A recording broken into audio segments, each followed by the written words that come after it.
The morning sun hovered lazily above the coastline, casting a golden sheen over Naval Base Redwood, a sprawling installation built on the edge of the Pacific. Its gates, guarded by stern-faced Marines, gleamed with discipline and pride. The base had a reputation, excellence, power, and prestige, but also something darker, whispered among those who'd served there long enough. Redwood was known for its hierarchies, for the invisible walls between the powerful and the powerless. That morning, a single bus rolled to a stop at the entrance, releasing a few passengers in Navy uniforms. Among them was Evelyn Carter, a woman in her mid-30s, dressed in the standard blue uniform, her insignia modest, her expression calm. She stepped off quietly, duffel bags slung over one shoulder, eyes scanning the busy base where officers barked orders and recruits hurried past in neat formation.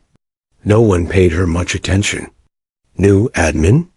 One Marine muttered to another, glancing at her name tag as she signed in. "Probably," came the indifferent reply. "We get a dozen like her every month." Evelyn smiled faintly. That was the point. She wasn't there to be seen. Not yet. Behind her polite, unassuming exterior, Evelyn carried a secret that could shake every soul on that base. She was not a new clerk or a transferred assistant. She was Admiral Evelyn Carter, a senior officer from the Pentagon sent under deep cover for an integrity evaluation program, a top-secret initiative designed to assess the moral strength of command structures within key military installations. Redwood had been flagged multiple times for disciplinary issues. Complaints of corruption, bullying, and misuse of power had reached Washington. But every investigation ended with insufficient evidence. So the Pentagon had chosen a different approach, send someone they'd never suspect. As she walked across the base, the salty air brushing against her face, Evelyn's eyes caught everything. The way junior officers stiffened when a commander passed, the casual arrogance and laughter at the cafeteria, the small gestures of superiority that said more than words ever could. When she reached the personnel office, a young petty officer at the desk barely looked up. "Name?" "Carter. Evelyn Carter. Transfer from where?" "Washington." The officer raised an eyebrow, unimpressed. "You must be one of those desk replacements. Paperwork piles in the back room. Lieutenant Doyle will assign your duties." "Thank you," Evelyn said softly and walked away. Inside, the office buzzed with energy. Phones rang, printers clattered, officers barked short commands. And then came Lieutenant Marcus Doyle, tall, sharp-featured, with the kind of confidence that bordered on arrogance. His uniform was spotless, his posture rigid, his smirk constant. "So," he said, giving Evelyn a quick glance, "you're the new one. You handle reports?" "I can," she replied simply. "Good. Start with maintenance logs. And coffee's over there. Just don't mess it up." A few officers chuckled from their desks. Evelyn didn't respond. She nodded, sat down, and quietly began her work. It wasn't long before she noticed the tone of the room. The men joked loudly, tossed insults disguised as humor, and ignored her presence entirely. The few women on the team whispered to each other, but didn't offer kindness either. The base's hierarchy was alive, even in this small office. And Evelyn understood it perfectly. She wasn't offended, she was taking notes. Every sneer, every dismissive laugh was another clue about how this base operated. And she saw enough in her first hour to understand that something was rotten. Later that day, while reviewing the maintenance records, she found a series of inconsistencies, equipment marked checked by officers who weren't even on duty that week, supply orders that didn't match consumption, signatures that looked ... altered. She didn't say a word, just noted the details on a private notepad inside her duffel bag. At lunch, she sat alone. The cafeteria buzzed with voices, laughter, and the constant chatter of people who believed they understood everything about the world and each other. A group of officers at the next table watched her with amused smirks. "She's probably some Washington pencil pusher," one said. "Look at her.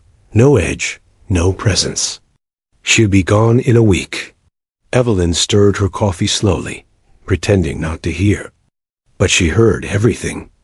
That night, she returned to her small quarters, a bare, gray room with a single bed and a desk. She placed her duffel bag on the floor, pulled out a leather-bound notebook, and began to write. Observation log. Day 1 environment. Hostile but unaware. Leadership. Overconfident, unobservant, detached from lower ranks. Morale. Dependent on power status, not integrity. Conclusion. Command structure built on fear, not respect. Quote for record. When power forgets humility, authority becomes tyranny. She closed the notebook, sighed softly, and stared out the window. The moonlight glimmered across the parked fighter jets, the waves crashing faintly beyond the walls. Somewhere on this base, she knew, were people doing their best, serving with honesty, drowned out by those chasing rank and ego. Her mission wasn't just to expose corruption. It was to rebuild honor from within. The next morning, she walked to the administrative building before sunrise. The air was crisp, the base still waking. She watched the flag rise, saluting it quietly as the anthem played. For a moment, she felt the same pride she'd known since the day she joined the Navy, the belief that service meant sacrifice, not status. Then Marcus walked by, tossing her a clipboard. "New girl, you're on duty log cleanup today. And check my inventory sheets. They better be spotless by noon." "Yes, sir," she said politely. He didn't notice the slight curve of amusement on her lips. Throughout the day, she worked with quiet precision. While others chatted or left tasks half done, Evelyn completed every assignment with flawless accuracy. Her silence began to irritate some, especially Marcus, who was used to people seeking his approval. At one point, he leaned over her desk and said with a grin, "You know, Carter, you might want to loosen up. Around here, people who keep to themselves don't last long." Evelyn met his gaze, her voice calm. "I'll keep that in mind, sir." Something in her tone made him frown. It wasn't fear, nor sarcasm. It was control. When she left that evening, she caught sight of two mechanics arguing over stolen parts in the hangar bay. They quieted when they saw her. She didn't intervene, not yet, but she wrote it down. She saw everything. She remembered everything. And she said nothing. By the end of the week, the new girl had already become a curiosity on base. She doesn't talk much. She's too serious. She's probably scared. None of them knew that the woman they dismissed as harmless was quietly preparing the most thorough inspection report the Pentagon had ever seen. Each evening, she returned to her quarters, documenting her findings, names, incidents, and patterns of behavior. She included no judgments, just facts. She knew that truth didn't need to shout. It only needed to be written down clearly enough to stand on its own. One night, as the rain fell softly outside, Evelyn sat at her desk, pen still, eyes distant. She thought about the coming weeks, about what would happen when she revealed herself. She knew she'd face anger, humiliation, and betrayal from those who had shown their worst selves. But she also knew something else. Justice was never painless. As she closed her notebook, she whispered quietly to the night, "They'll never see it coming." The second week at Naval Base Redwood began with gray skies and a sharp wind that bit through the morning drills. Evelyn Carter walked briskly across the compound, clipboard in hand, her uniform pressed to perfection. Around her, officers exchanged quick salutes, none of which were meant for her. She was invisible, and that was exactly how she wanted it. Her assigned department, the Logistics and Records Office, was a modest building near the eastern hangar. It was where much of the base's administrative work happened: reports, requisitions, equipment transfers. But to Evelyn's trained eye, it was also the perfect breeding ground for abuse of authority. She'd already seen subtle signs in her first few days: missing forms, altered numbers, shipments that didn't add up. But to confront it now would ruin the mission. She needed them to think she was just another forgettable face. Lieutenant Marcus Doyle made sure of that. "Morning, Carter," he said as she entered, leaning back in his chair, his boots crossed on the desk, a casual disrespect of both rules and people. "Got a stack of incomplete maintenance reports for you.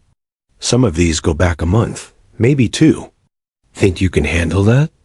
Evelyn placed her clipboard on the desk and gave a quiet nod. "Yes, sir." "Good," he said, smirking. "And, make sure you get me a coffee, 2 sugars. I like it hot." She paused for a second. "Understood." The other officers in the room laughed softly. To them, it was funny, the new recruit fetching coffee for her superior. Evelyn walked to the machine, made it exactly as he asked, and placed it neatly on his desk. He looked at her as though expecting irritation or defiance, but she gave none.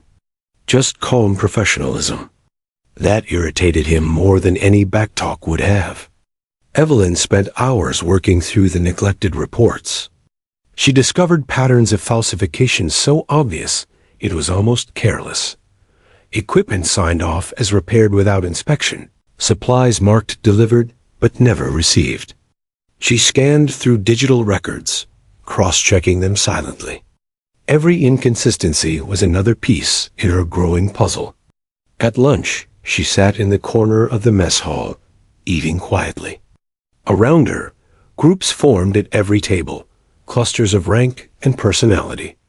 There were the loud officers boasting about missions, the mechanics joking in slang, the younger recruits laughing nervously at every superior's remark. And then there were the whisperers. At the next table, Ensign Lavra Briggs and 2 other women leaned close together, their voices sharp but low. "So, what's with the new girl?" Lavra asked, her tone dripping with condescension. "She doesn't talk, doesn't joke. Thinks she's better than us?" "Probably one of those office types who can't handle field life," another replied. "Did you see her salute this morning? She looked like she was posing for a photo." Lara chuckled. "Marcus already told me she's hopeless. I give her a week before she cries or transfers." Evelyn kept her gaze on her food, pretending not to hear. But she heard every word. The same pattern again, the mockery, the insecurity disguised as superiority. It was exactly the kind of environment she'd been sent to expose. A kind voice broke through her thoughts. "Mind if I sit here?" It was Petty Officer Andrew Lee, one of the youngest members of the base. His uniform was slightly wrinkled, his manner genuine. Evelyn nodded. "Of course." He sat down, offering a friendly smile. "Don't listen to them. This place eats new people alive." "I've noticed," she said calmly. "They test everyone," Andrew continued. "It's not about rank here. It's about pride. You stay quiet, they think you're weak. You speak up, they think you're cocky." Evelyn smiled faintly. "Then what do you do?" He shrugged. "You just survive." That evening, Evelyn stayed late, combing through more records. Marcus passed by her desk on his way out, stopping briefly. "You're still here?" "Didn't realize dedication came in coffee-fetching form," he said sarcastically. "I like finishing what I start," she replied without looking up. He smirked. "Just remember who gives the orders around here, Carter. Some people forget their place." She raised her eyes to his for the first time, calm, steady, unflinching. "I never forget my place, sir," she said softly. Something about her tone unsettled him. He stared a moment longer before walking out, his confidence briefly shaken by something he couldn't name. Days passed, and Evelyn's reputation became a quiet joke around the base. They called her the shadow clerk, always working, rarely speaking. But behind that silence, she was uncovering something far more dangerous than bad leadership. In a restricted folder, she found an internal purchase order for jet fuel, listed twice, with the same quantity, but two different destinations. One listed the base hangar, the other an unregistered code. She cross-referenced signatures. Marcus Doyle. His name appeared on several similar documents. Her fingers tightened around the page. Misuse of military supplies was not a clerical mistake. It was a federal offense. And it wasn't just him. A handful of officers signed off on related reports, suggesting a chain. Evelyn took careful screenshots, saving them to an encrypted drive she carried on her ID badge. For now, she'd pretend she didn't know. Later that week, during morning drills, she walked past a group of mechanics arguing near the fuel depot. Their voices carried in the open air. "I told you, those numbers aren't matching up," one said. "Keep it quiet," another snapped. "You want Doyle breathing down your neck? He's the one running this." They froze when they noticed Evelyn nearby. She pretended to be lost, glanced at her clipboard, and moved on. But her heart was pounding. The pieces were falling into place. Doyle wasn't just arrogant. He was hiding something big. That night, the isolation began to weigh on her. She sat at her desk, the hum of the base generator faint through the walls. She opened her notebook again and wrote slowly. Observation log. Day 10 subject behavior. Escalating hostility. Environment distrustful. Signs of coordinated misconduct involving supply chain. Psychological note. They mistake patience for weakness. That may be my greatest weapon. Quote, sometimes silence is not surrender, it's strategy. She closed the notebook, exhaled, and looked around her small quarters. There was no warmth here, just concrete walls and the distant echo of voices outside. But she had never felt more focused. She thought about her career, 20 years of service, from cadet to commander, every step earned through grit and discipline. She had faced enemy fire, led missions across oceans, and sat in strategy meetings at the Pentagon. Yet here, on this base, it wasn't battlefields or politics that tested her. It was character, theirs and hers. She leaned back, whispering to herself, "Let them laugh. The storm is coming." The next morning, Marcus held a staff briefing. Evelyn stood quietly in the back, clipboard ready. He addressed the team with his usual arrogance. "All right, people. I expect those reports on my desk by the end of the day. And Carter," he said, eyes narrowing, "you'll stay after hours again. We can't afford mistakes." "Yes, sir." "Good," he said smugly. "At least you're learning your place." The others chuckled. But when Marcus turned away, Evelyn's gaze lingered on him, calm and deliberate, the look of someone who knew far more than she revealed. That evening, she went for a walk along the outer fence, the sea breeze cold against her face. She passed a group of recruits laughing near the docks and remembered the day she first joined the Navy, how discipline meant unity, how service meant respect. Somewhere along the way, people like Doyle had turned those values into tools for ego. But she wasn't here just to expose them. She was here to remind the Navy of what it once stood for. Looking out over the waves, she whispered, "You've built a kingdom on arrogance, Marcus. And I've come to take it apart." The wind carried her words into the night, unheard, but destined to echo through the walls of Naval Base Redwood soon enough. The air on Naval Base Redwood had changed. The mocking laughs hadn't stopped, but something under them had, a quiet unease, a growing suspicion. People noticed that Evelyn Carter wasn't breaking under pressure. She worked longer hours than anyone, never complained, and somehow always finished tasks that others failed at. There was no drama in her, just precision. That alone made the arrogant ones nervous. Lieutenant Marcus Doyle, however, wasn't nervous. He was irritated. "Something's off about her," he muttered to Ensign Lavra Briggs as they walked out of the briefing room one afternoon. Lavra rolled her eyes. "Off? She's just a boring clerk who doesn't know her place." "No," Marcus said, his jaw tightening. "She's too calm. People like that, people who don't react, are either hiding fear or hiding power." Lavra laughed lightly. "Power? Please. She can barely speak up. Maybe she's just scared." Marcus didn't respond. His instincts were sharper than most. Evelyn's silence bothered him, like a riddle that refused to solve itself. Inside her small office, Evelyn sat surrounded by documents, digital tablets, and a steaming mug of black coffee. The fluorescent light above flickered faintly. On her screen, she scrolled through procurement logs, matching dates, quantities, and shipment IDs. Her brow furrowed slightly. The same discrepancy she had noted earlier appeared again, but this time with an unmistakable pattern: jet fuel, spare engine parts, ammunition. Every few weeks, a shipment, lost in transit, was signed off by multiple officers, all under Marcus's chain of command.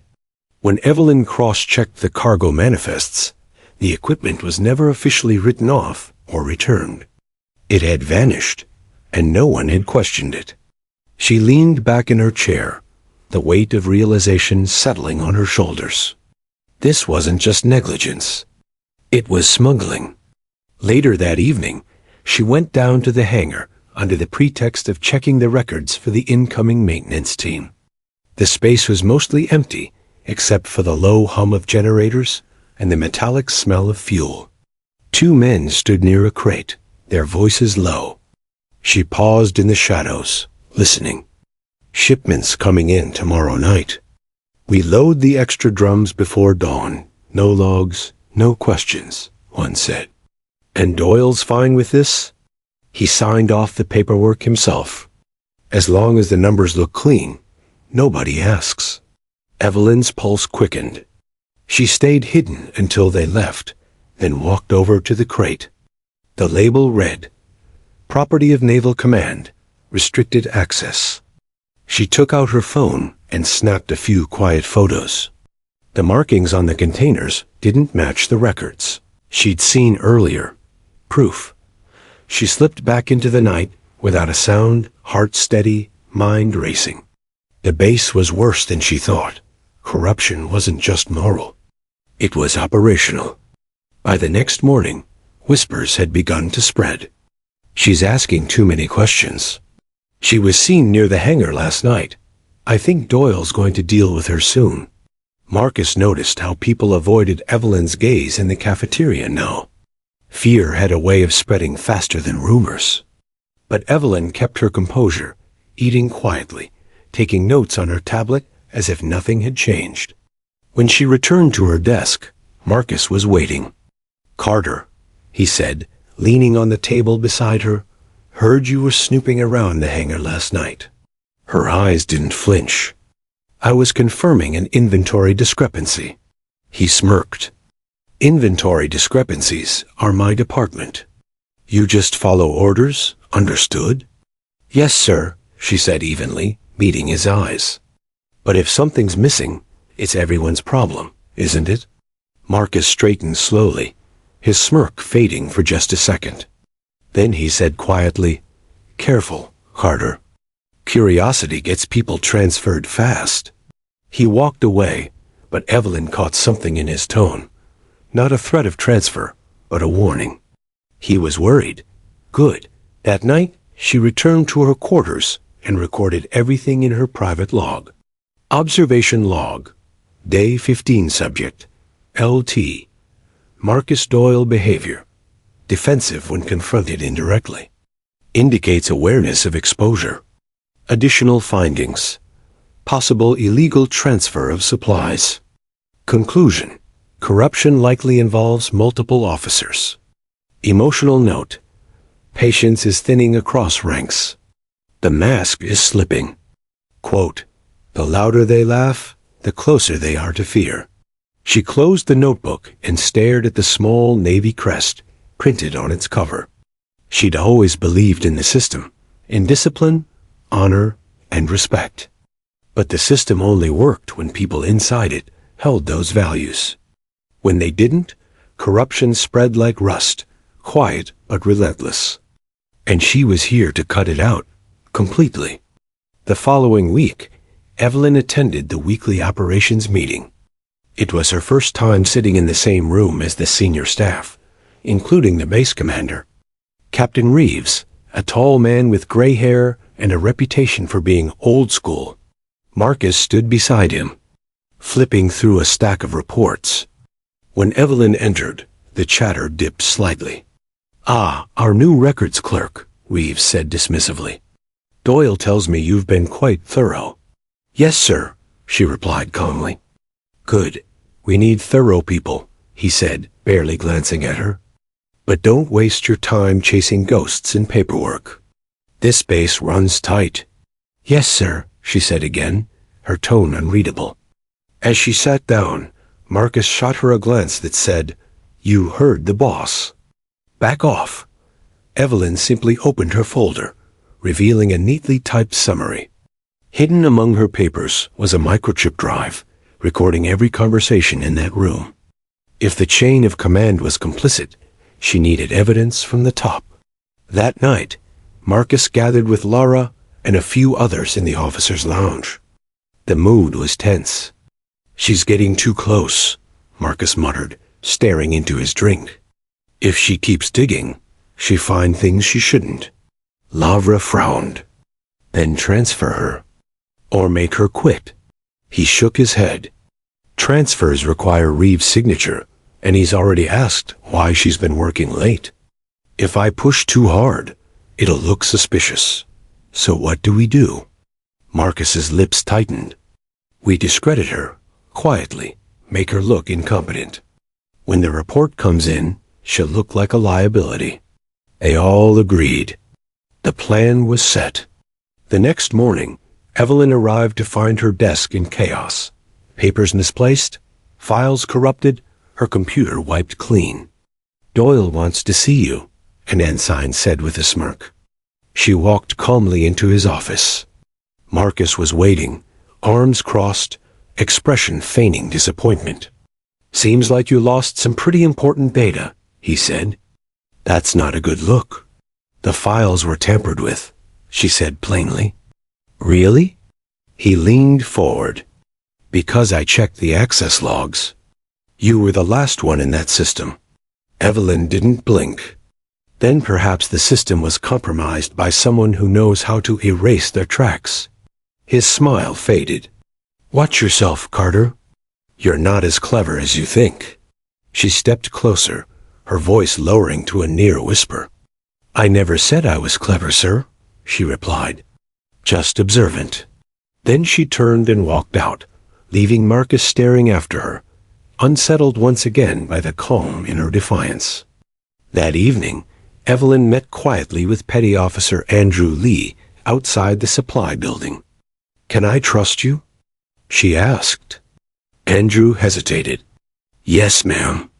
Then listen carefully, she said. Tomorrow night, I need someone to monitor Hangar C between 010, 300 hours. No noise, no questions. Just record what you see.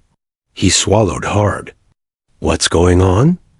Evelyn looked toward the dark stretch of the runway, her voice soft but edged with steel. Something that doesn't belong on U.S. soil, and it's about to be exposed.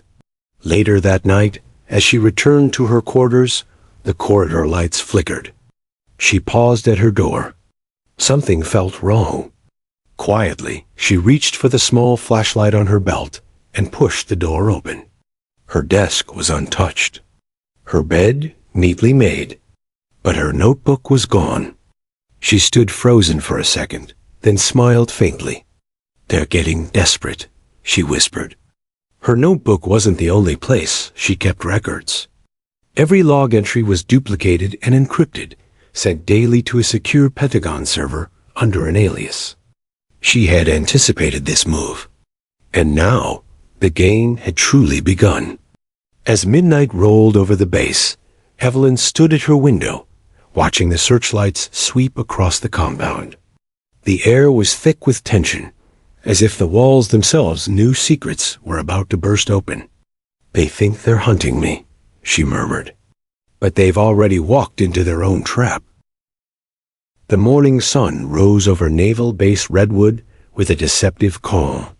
The base looked like any other day, drills echoing on the parade ground, aircraft engines warming up, and chatter flowing through the mess hall. But beneath the surface, the currents were shifting. The night before, Evelyn's surveillance plan had gone into motion. Petty Officer Andrew Lee had done his part, capturing footage of unauthorized loading activity in Hangar C. Now, Evelyn had proof: the missing supplies, the forged logs, and the faces of those involved. But Marcus Doyle wasn't going to back down. He had his own plan, one built on deceit and reputation destruction. Evelyn walked into her office at 07:00 hours sharp. The moment she stepped in, silence swept across the hallway. Eyes followed her, not curious this time, but judgmental, cold. Something was wrong. On her desk lay a printed document titled Internal Conduct Report, Evelyn Carter. Below, in bold letters, it read, "Subject under investigation for unauthorized data access and breach of security protocol." Her name, her signature forged. She picked it up slowly, scanning the details. The accusations were precise, too precise, clearly designed to sound legitimate. According to the report, she had accessed classified archives without clearance and leaked sensitive internal files to external devices. The kicker, the signature of Captain Reeves at the bottom, authorizing immediate suspension pending review. A few officers nearby whispered, "She's done for. Told you she was shady. She's probably a spy or something." Evelyn folded the document neatly and walked straight to Reeves' office. Captain Reeves was standing by the window, his back turned when she entered. Marcus was there too, hands behind his back, face carefully composed. "Sir," Evelyn said calmly, "I'd like to discuss the conduct report." Reeves turned, frowning. "There's nothing to discuss. Evidence shows you accessed restricted systems." "With respect, sir, I didn't." Marcus interjected smoothly. "The access logs say otherwise. Your ID was used at 2,200 hours last night." Evelyn looked straight at him. "Interesting, since I was in my quarters by 2100. Perhaps someone used my terminal remotely?" Marcus smiled faintly. "Possible. But why would anyone do that unless you had something worth stealing?" Reeves cut in, his tone hard. "Enough. Carter, until the investigation is complete, you are relieved of duty. Hand over your clearance card and return to your quarters."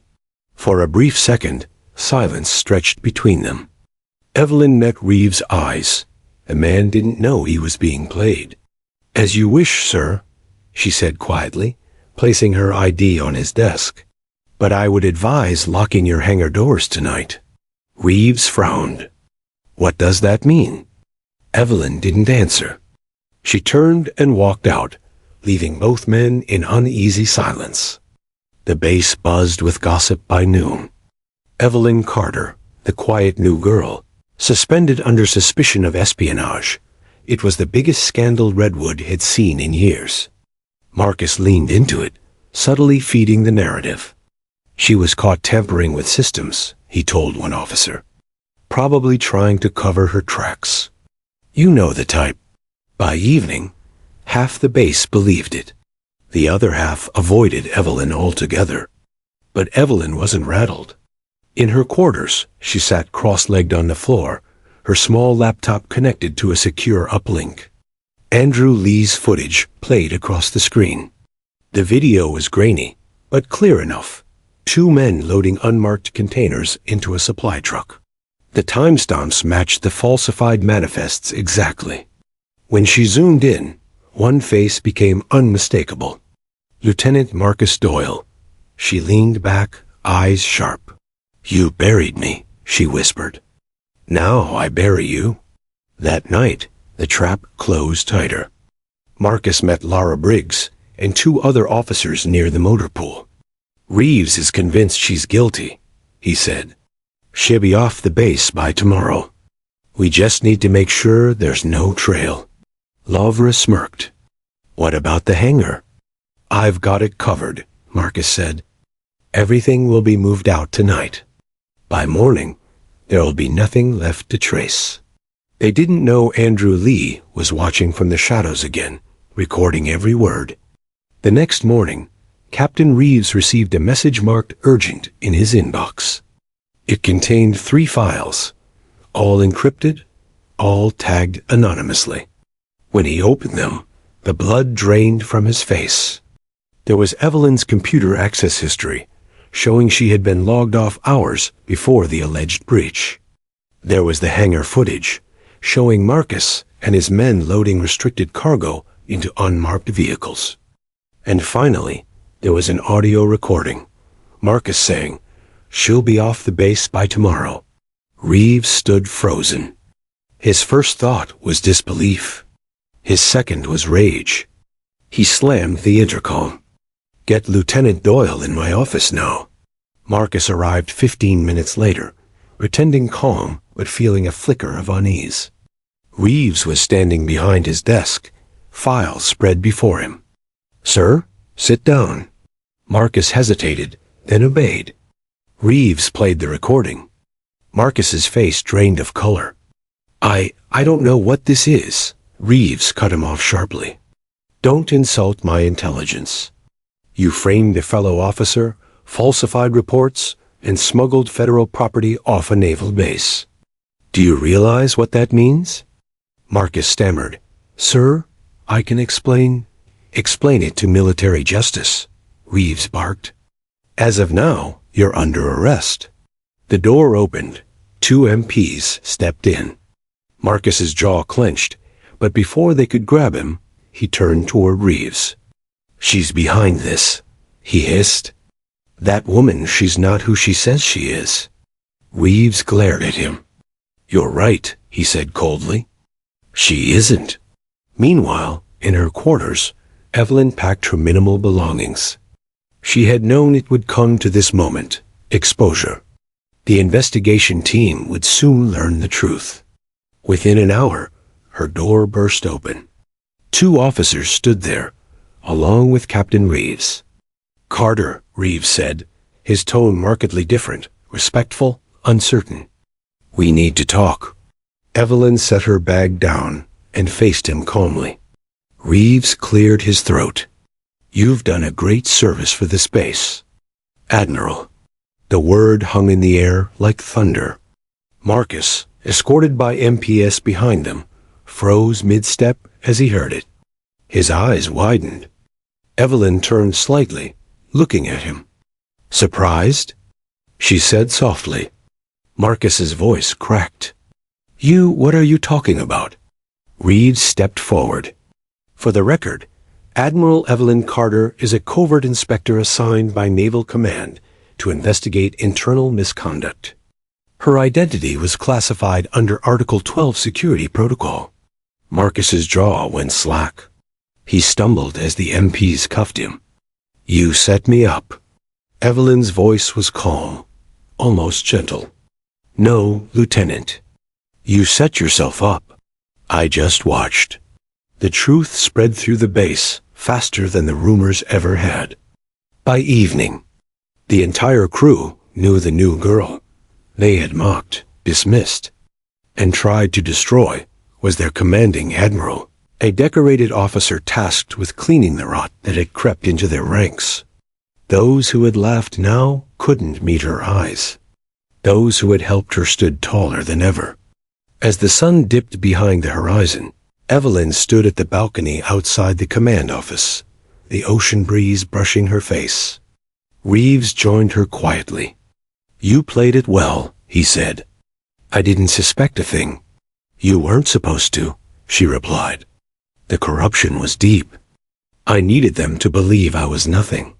He nodded. "And Doyle?" "Facing a full tribunal," she said. "He won't be the last." Reeves glanced at her, hesitant. "What will you do now?" Evelyn smiled faintly, her gaze fixed on the horizon. "Start again. There's always another base, another secret. But for now, I think Redwood has learned its lesson." That night, she wrote her final entry in the confidential log. Observation log. Final entry mission objective. Completed. Subjects exposed and detained. Outcome success. Reflection. Sometimes to reveal truth, one must become invisible. Lesson. Rank means nothing when character is absent. She closed the notebook and placed it inside a secure envelope marked classified. Outside, the base lights glowed across the runway. The once hostile air was calm again, disciplined, focused, alive. Evelyn Carter, Admiral of the United States Navy, walked down the corridor, the same one she had once walked as a silent clerk. The same faces watched her now with awe and regret. She didn't need their apologies. She had their respect. And for her, that was victory enough. The morning after the arrests, Naval Base Redwood felt like a new world. The corridors that once buzzed with gossip now echoed with discipline and nervous respect. Officers saluted more sharply. Conversations dropped to whispers when Evelyn Carter walked by. And even the wind across the runways carried a different kind of silence, the silence of shame mixed with admiration. Evelyn stood at the center of the command deck, reviewing the after-action reports. Doyle and his accomplices were in custody, pending military trial. The stolen supplies were accounted for, though some shipments were still missing.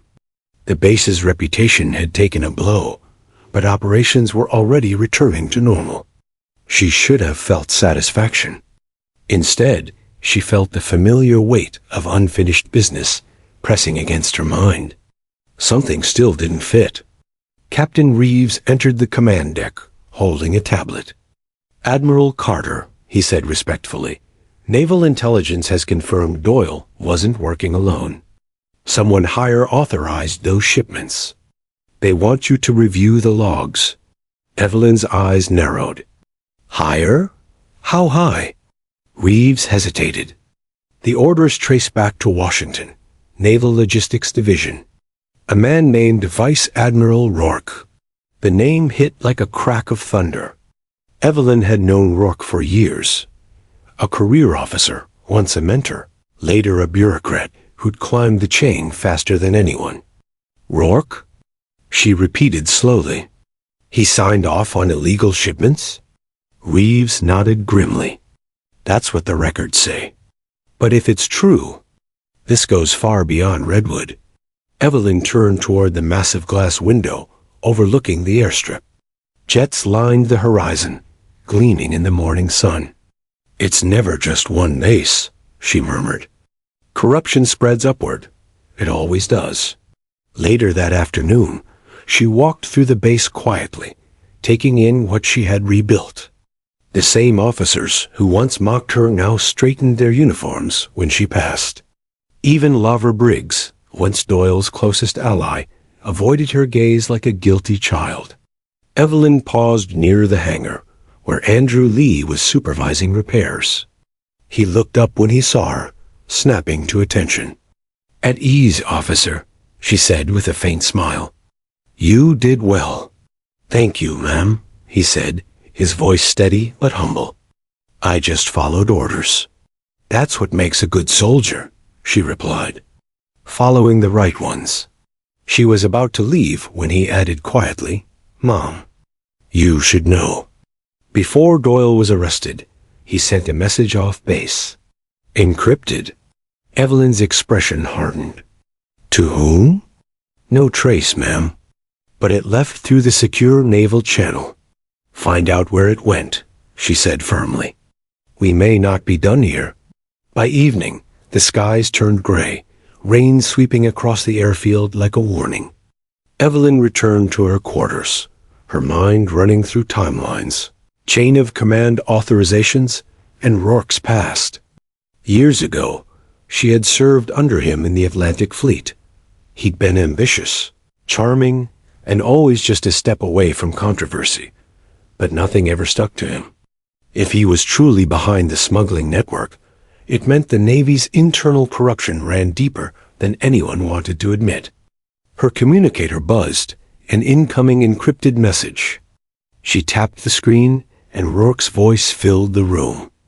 Evelyn, I've heard about Redwood. Impressive work. But tread carefully. You've made some powerful enemies. His tone was calm, almost friendly, but Evelyn caught the undertone. A warning dressed as advice. If you keep digging, Rourke continued, you might uncover things best left buried. The Navy needs order, not heroes. The message ended abruptly. Evelyn stood still, her reflection mirrored in the dark glass of her quarters. Heroes, she whispered. That's what they call people right before they bury them. The next morning, Evelyn called a closed-door meeting with Reeves, Andrew, and 2 trusted intelligence officers. The atmosphere was tense. We're dealing with something systemic, she began. Doyle was a pawn. The orders came from Washington. Rourke's fingerprints are all over the smuggling logs, but he's careful. Every transaction was routed through third-party contractors, all registered offshore. Reeves frowned. Are you suggesting Naval Command itself is compromised? I'm saying someone inside command is protecting him, she said. We're going to find out who. Andrew looked uneasy. Ma'am, with all due respect, going after a vice admiral could be career suicide. Evelyn's eyes were steel. Then it's a good thing my career ended the day I became invisible. The room fell silent. Everyone knew she meant it. 2 days later, she flew to Washington under classified orders. The Pentagon looked as imposing as ever, its cold marble halls echoing with footsteps of men who thought themselves untouchable. She walked into the Office of Naval Logistics, flashing her credentials to the startled secretary. Admiral Carter, here to see Vice Admiral Rourke. The secretary blinked. He's in a meeting. He won't be for long, Evelyn said, rushing past. Rourke was standing by the window when she entered, the city skyline gleaming behind him. He turned, his smile warm and practiced. Evelyn, he said smoothly, I was hoping to see you in person. Congratulations on your operation. Cut the charm, Rourke, she said, closing the door behind her. You've been signing off on black shipments for months. I have the proof. His smile didn't fade. Proof? Or assumptions? Be careful, Admiral. There's a fine line between vigilance and insubordination. You stole military property. You sold weapons to private contractors. You framed one of my officers to cover your trail. Rourke's eyes darkened. You think this is about theft? This is about control. You don't keep an empire running by following every rule in the book. Evelyn stepped closer. An empire? This is the Navy, Rourke. Not your personal kingdom. He chuckled, low and bitter. And yet, you think you're any different. You hid your identity, spied on your own people, manipulated every move they made. Don't pretend your hands are clean. For a moment, silence filled the room. Evelyn's jaw tightened. He wasn't entirely wrong. She had deceived everyone to expose the truth. But the difference was purpose. I did it to protect, she said quietly. You did it to profit. Rourke's mask slipped, his voice sharp. Walk away, Evelyn. File your report, close your case, and I'll make sure your career stays intact. Push this further, and you'll go down with me. Evelyn's eyes were ice. Then I'll see you at the bottom. She left the building knowing one thing. this wasn't over. Rourke had power, all eyes, and a network buried deep inside the system. But she had something stronger: truth and a few people who still believed in it. Back at Redwood, Reeves greeted her with concern. "How bad is it?" Evelyn set her briefcase down. "Worse than we thought. Rourke's protected by people above us.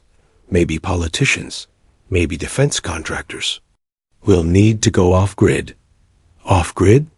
She nodded. "A shadow investigation. No records, no files, no names. Just results." Andrew, standing nearby, asked quietly, "Where do we start?" Evelyn looked out toward the ocean, her voice calm but resolute. "We start where it all began, with the shipments. Find the missing containers. They're the key to everything." That night, she sat alone in her quarters, the rain tapping gently against the window. She opened her notebook, the same one they had once stolen and returned, and wrote her next entry. Observation log phase 2 objective. Identify network beyond base level. Suspect, Vice Admiral Rourke. Risk level, elevated. Notes: every system rots from the top first. The lower ranks just mirror the decay. Emotion, controlled. But the storm is coming. She closed the book, a distant rumble of thunder echoing like a drumbeat. The war wasn't over. It had only changed shape. Evelyn Carter, once the new girl, now the silent storm inside the U.S. Navy, was ready for the next battle. And this time, it wouldn't be fought in hangars or offices. It would be fought inside the system itself. The ocean outside Naval Base Redwood looked calm, almost gentle, but Evelyn Carter had learned long ago that calm water hid dangerous currents. Inside the command office, the blinds were drawn and the lights dim. 4 people sat around the table: Captain Reeves, Petty Officer Andrew Lee, Intelligence Specialist Nina Torres, and Admiral Evelyn Carter herself. A single folder lay in the center. On its tab, written in her clean block letters, "Operation Silent Tide." "We're off the record," Evelyn said quietly. "No emails, no servers, no trace. If Command learns what we're doing, we're finished before we start." Reeves nodded grimly. Andrew swallowed. Nina merely clicked her pen and opened the folder. Satellite imagery picked up 3 cargo ships matching the IDs of the missing containers. They left a civilian port in Louisiana 2 weeks ago. Destination unknown. Manifest lists them as agricultural equipment, which means weapons, Evelyn said. "And Rourke's fingerprints?" Nina slid over a page. "The cargo company's CEO is Rourke's brother-in-law." Silence settled over the room. Evelyn exhaled slowly. "Then that's our trail." They began piecing together fragments: financial records, intercepted communications, and shipping routes. The deeper they went, the clearer the pattern became. Rourke's operations stretched far beyond the Navy. It involved private contractors, foreign buyers, and a handful of officers who looked the other way in exchange for promotions or payoffs. "This isn't smuggling anymore," Reeves muttered one night as they huddled over maps. "It's treason." Evelyn didn't disagree. "And it's protected by people who wear the same uniform we do." 3 nights later, Andrew returned from a reconnaissance trip with bad news. One of the ships docked in Port Dover, then vanished from radar. There's no record of departure. How does a 200-foot freighter disappear? Reeves demanded. "It doesn't," Evelyn said. "Unless someone erased it." She turned to Nina. "Run a deep scan through civilian satellites. If they scrubbed the Navy feeds, we use outside data. I don't care if it's weather footage or fishing records. Find that ship." Nina nodded. "On it, ma'am." Evelyn watched her team work quiet, loyal, precise.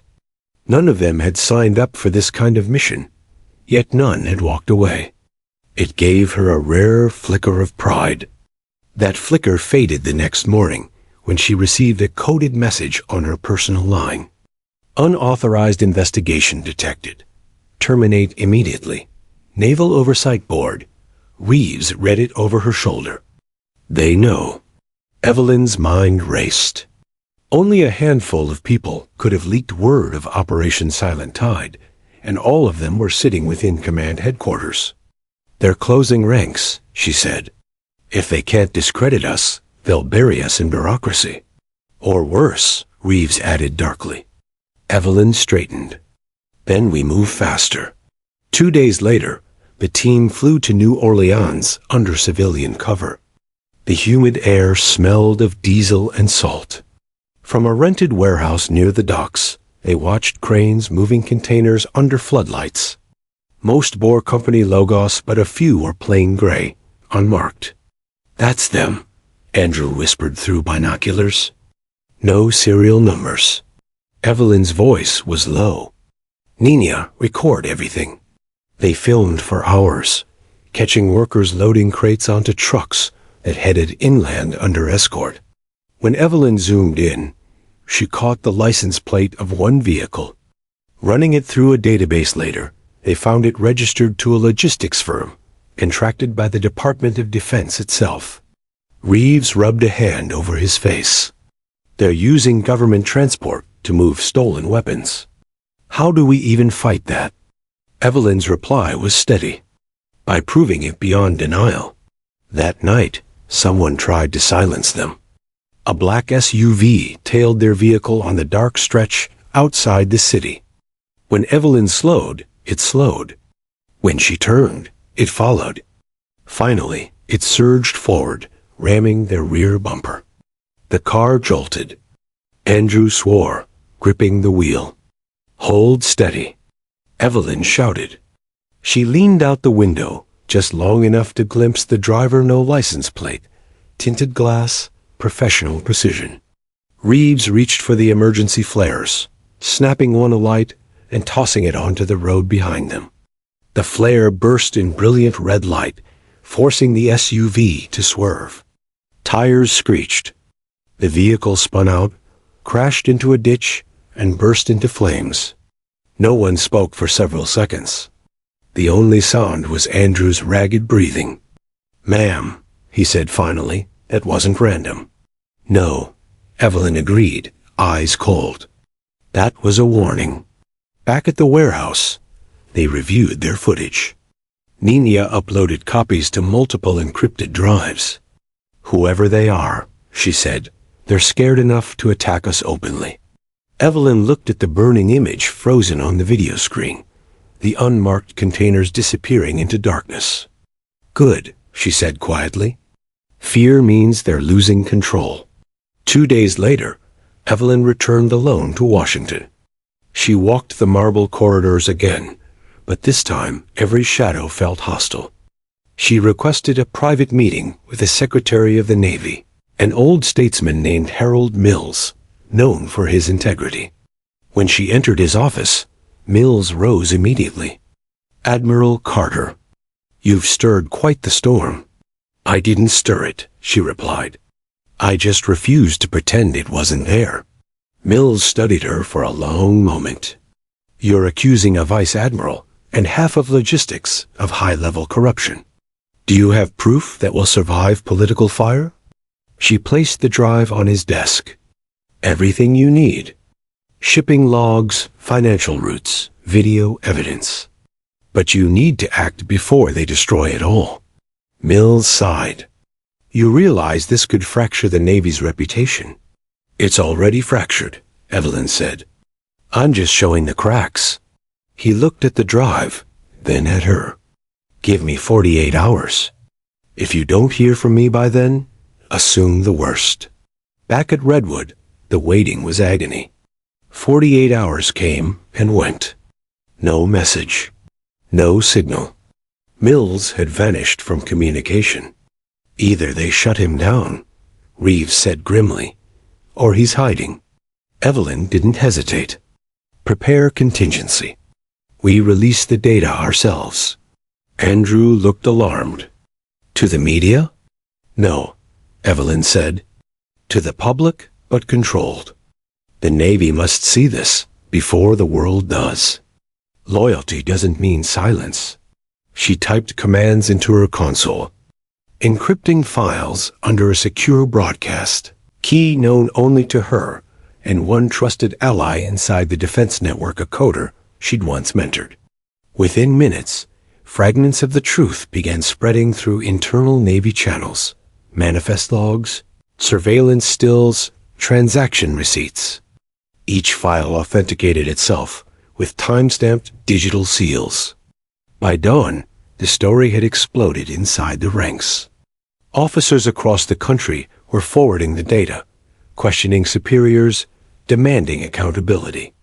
Rourke's empire was burning from within. That same morning, Evelyn received a call. The number was untraceable. She answered. Carter, came Rourke's voice hoarse, furious.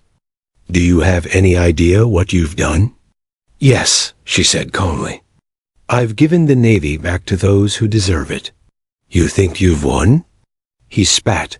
You've just declared war on your own. I didn't start it, she replied. You did. I'm just finishing it. The line went dead. Within 24 hours, federal agents raided Rourke's properties. The press got wind of an internal Navy purge. Dozens of officers were detained. Rourke himself disappeared before arrest, his private jet found, abandoned on a coastal strip in Maine. Reeves brought the report to Evelyn. He's gone. No sign of him. Evelyn stared out the window at the rolling surf. He won't run forever. Men like him always think they can rebuild. We'll be ready. That night, she gathered her small team in the briefing room. The mood was heavy, but victorious. We did what we came to do, she said. But don't mistake silence for peace. The system will heal, and others will try to infect it again. When that happens, someone else will need to stand where we stood. Andrew nodded slowly. What happens to us now, ma'am? Evelyn smiled faintly. We disappear again. Until we're needed. She closed the Operation Silent Tide folder, slid it into a safe, and locked it with a metallic click. Outside, the storm that had been raging all evening began to break apart, moonlight glinting off wet runways. For the first time in months, Naval Base Redwood was quiet, not with fear, but with resolve. Evelyn looked out across the tarmac, hands clasped behind her back. The Navy she loved was wounded, but alive. And as long as she still breathed, no shadow, no matter how high, would be safe. The Atlantic stretched endlessly below the Navy transport plane, gray and restless. Admiral Evelyn Carter sat alone in the back, the hum of the engine steady in her ears. In her hands lay a new dossier, marked confidential, eyes only. Inside were photos. A coastal villa in Portugal, security camera stills, and one unmistakable face, Vice Admiral Thomas Rourke, alive, bearded, and smiling beside armed men. He was supposed to be gone. Instead, he'd become a ghost with an empire. A voice broke her concentration. We're 20 minutes out from Lisbon, Nime, said Captain Reeves, sliding into the seat across from her. Interpol confirmed Rourke's using an alias, Thomas Rain. He's been meeting foreign defense contractors under fake IDs. Evelyn closed the folder, her jaw set. He's selling what's left of our weapons cache. Not just weapons, Reeves said grimly. Blueprints, drone systems, naval encryption software. Evelyn's eyes darkened. Then this isn't about profit anymore. It's about control. When they landed, the air smelled of sea and iron. The Lisbon docks were alive with cranes and sirens, the Atlantic wind biting through their jackets. Evelyn and her small team, Reeves, Nina Torres, and 2 trusted field officers moved through customs under civilian covers. Nina kept her voice low. Local agents spotted Rourke's convoy heading to Setable. Private Marina, high security. He's not hiding anymore. Then we go see what he's building, Evelyn said. They rented 2 unmarked cars and drove south along the cliffs. The road wound through fog and cypress trees, the ocean flashing silver below. As they neared the marina, Evelyn saw it, a sprawling compound of steel hangars and satellite dishes, surrounded by armed guards. "This isn't a hideout," Reeves murmured. "It's a command center." Evelyn studied it through binoculars. "He's rebuilding the network we dismantled. Only this time, it's outside U.S. soil, beyond Navy jurisdiction." That night, under the cover of darkness, Evelyn's team infiltrated the compound. Nina hacked the perimeter feed, looping footage to create a 30-minute window. They slipped inside, moving between stacks of crates and containers. Reeves whispered, "These markings, they're U serials." Evelyn pried open a crate. Inside were compact missile cores, each stamped with the Navy's emblem. "Stolen during the original smuggling," she said. "He's rearming himself." Suddenly, a flashlight beam swept across the hangar. Voices shouted in Portuguese. Evelyn ducked behind the crate, motioning to the others. "Go dark," she hissed. A guard approached, muttering into a radio. Before he could turn, Reeves lunged, silencing him with a quick strike. They dragged the man into the shadows. "Too close," Nina breathed. "We need to get the data and leave." Evelyn nodded. "Server room's up those stairs. Move." They climbed quietly, reached a glass-walled office humming with screens. Evelyn began transferring files to her drive, while Nina bypassed firewalls. Lines of data streamed across the monitors. Shipment lists, payment chains, coded communications. Then a voice crackled over the intercom. "I wondered when you'd come, Carter." Evelyn froze. The voice was older, rougher, but unmistakable. Rourke. The monitors flickered, his face appeared, live from another location. "You should have stayed buried in your reports, Evelyn. The Navy never deserved you." "Neither did you," she shot back. "You turned loyalty into currency." He chuckled. "And you turned rebellion into a career. But tell me, how long do you think Washington will protect you once they realize you're acting without sanction?" Evelyn narrowed her eyes. "You lost the right to threaten me the moment you betrayed your oath." Rourke leaned closer to the camera. "Oh, I didn't lose, Admiral.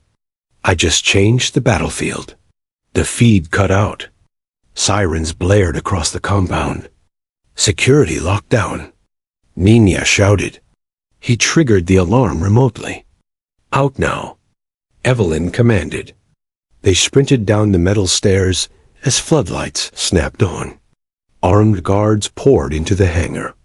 Bullets tore through crates, splintering wood. Reeves fired back, covering their retreat. "Go, go," he yelled. Evelyn dived behind a forklift, returning fire just long enough for Nina to disable the gate's digital lock. Then they burst out into the night, racing to the getaway car. Tires screeched as they sped down the cliffside road, headlights chasing them from behind. "Contact Interpol," Evelyn shouted over the roar. "We've got proof he's operating here." Reeves slammed the accelerator. "Proof won't matter if we're dead." A bullet shattered the rear window. Nina screamed, clutching her arm. Evelyn grabbed the wheel, steering sharply into a narrow service tunnel that led toward the docks. Their pursuers overshot the turn, and for a brief moment, silence returned. "Hold on," Evelyn said, pressing Nina's wound with her sleeve. "You'll be okay. Just breathe." Nina winced, forcing a smile. "You always say that, ma'am." "Because it's always true," Evelyn replied. By dawn, they reached a safe house on the Lisbon outskirts. Evelyn contacted Interpol through an encrypted line, sending copies of the data they'd stolen. "Confirmation received," came the agent's reply. "We'll issue a red notice within the hour." Evelyn ended the call, exhaustion washing over her. She looked at Reeves. He's 2 steps ahead. He knew we'd come. Reeves nodded grimly. And he's daring us to follow. Evelyn stood at the window, watching gulls wheel over the ocean. Then we do. But next time, we make sure he doesn't get a second escape. 2 days later, word came from Washington. The Navy had disavowed her mission. Unauthorized foreign operation. Breach of chain of command. She was ordered to return home immediately. Evelyn read the message in silence. Reeves swore under his breath. They're hanging you out to dry. No, she said quietly. They're scared. If they admit I'm right, they admit the system's still bleeding. Nina, pale but recovering, looked up. What are we going to do, ma'am? Evelyn turned to her team, eyes hard but alive. We finish what we started. Official or not. That night, a contact from Interpol slipped them new intel Rourke was meeting buyers aboard a private vessel anchored in the Strait of Gibraltar. He was selling the Navy's encryption keys to a foreign defense coalition. If he succeeded, every American fleet in the Atlantic would be vulnerable. Then we stop him, Evelyn said. For good. Reeves hesitated. This won't be an arrest. It'll be war. Evelyn met his gaze. Then we fight like soldiers, not ghosts. They set out under cover of darkness on a borrowed patrol craft. The sea was violent, waves crashing like thunder. In the distance, lights from a massive yacht gleamed, Rourke's floating fortress. As they approached, Evelyn's voice cut through the wind. Boarding team ready? Reeves nodded. On your mark. They fired grappling hooks, clambered up the hull, and breached the deck. Gunfire erupted instantly. Evelyn moved with lethal precision, returning fire, her boots slick with seawater. The smell of salt and smoke filled the air. Through the chaos, she saw him, Rourke, standing on the bridge, a pistol in hand. Evelyn! He shouted above the storm. You don't belong here anymore. She aimed her rifle, but didn't fire. Neither do you. He sneered. Still pretending you're the Navy's conscience. You're nothing without the system that made you. Maybe, she said. But at least I didn't sell it. He fired first. The shot grazed her shoulder, spinning her sideways. She fell, the rifle clattering across the deck. Pain seared, but she pushed herself up, grabbed a fallen guard's weapon, and advanced. Don't do this, Reeves shouted. But she kept walking. The wind howled. Lightning split the sky, illuminating the 2 former officers, mentor and student, facing each other at the edge of the storm-tossed deck. This ends now, Evelyn said. Rourke raised his gun. Then finish it. A flash. 1 gunshot. Then silence. Rourke staggered back, eyes wide, and fell over the railing into the churning sea below. Evelyn stood still, rain mixing with blood on her sleeve. Reeves approached, lowering his weapon. It's over, he said softly.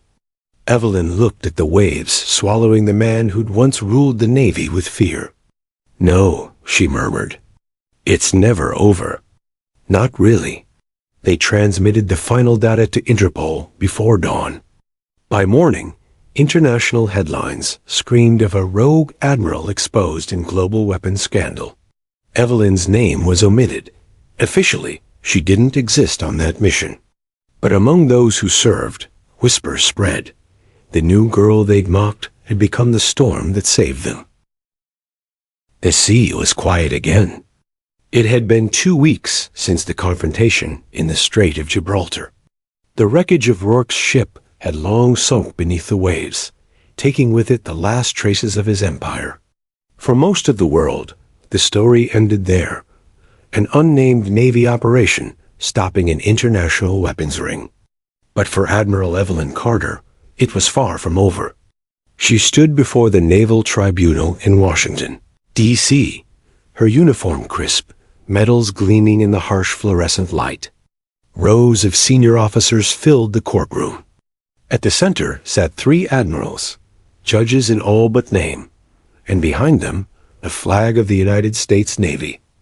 The lead judge, Admiral Vincent Hawley, cleared his throat. "Admiral Carter, you are here to answer for charges of unauthorized foreign engagement, breach of military chain of command, and endangerment of classified operations. How do you plead?" Evelyn's voice was steady. "Not guilty, sir." The courtroom murmured. Hale's expression didn't change.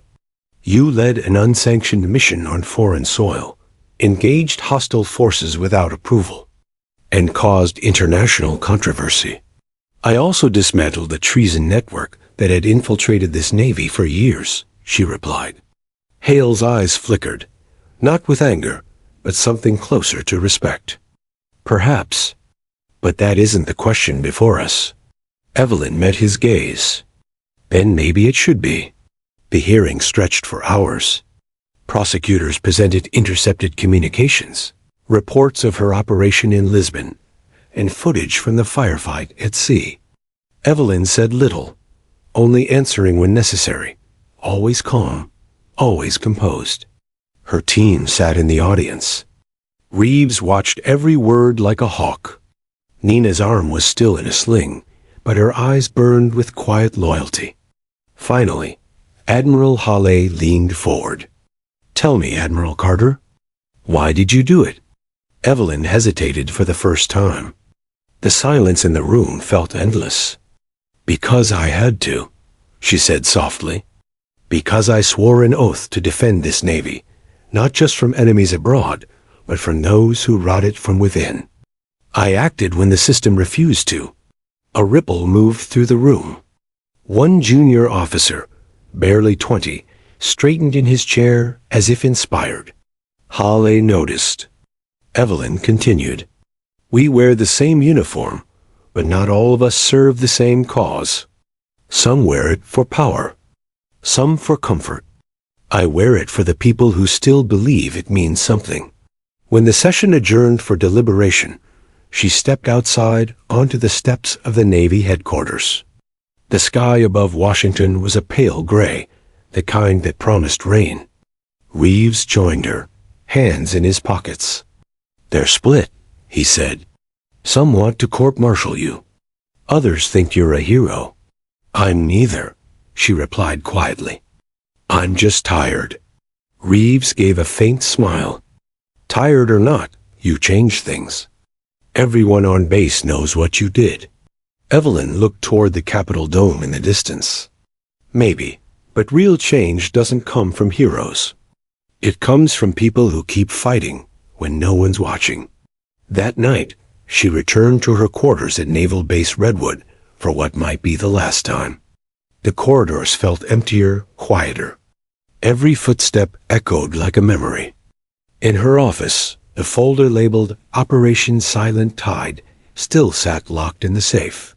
She opened it one last time, running her fingers across the edges of the reports, her team's work, their risks, their proof. A photo slipped free.